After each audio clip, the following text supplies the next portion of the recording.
Hello guys, in this tutorial we'll discuss how we can create a API key on our MailChimp account. So here you can see we already logged in our MailChimp account. So now we are going to create an API key. So how we can create an API key? Let's see. So once you logged in, you can see this kind of dashboard. Okay, so now we need to go at the bottom of the left side. The account name is, my name is ARK. So the account name is ARK, and you just need to click on over there.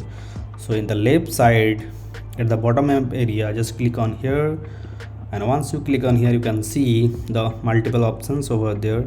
So you just need to click on account and billing option.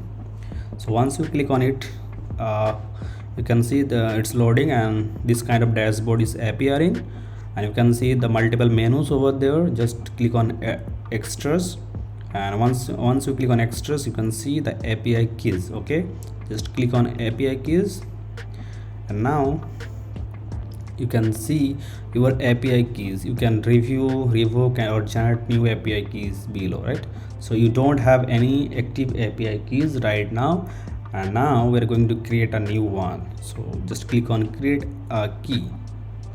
Okay, API key name is suppose my demo website. Okay, something like this, and whatever you need, you can just, after that, just generate key. And now we can see your new API key has been generated. So this is your API key for your MailChimp account. You can click to copy, and after that, done. Now you can integrate your MailChimp form using this API key on your website.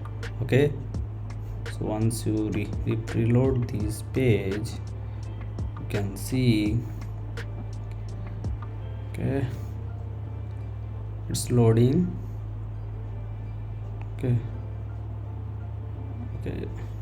now you can see your new API key is created March 11, and that's it.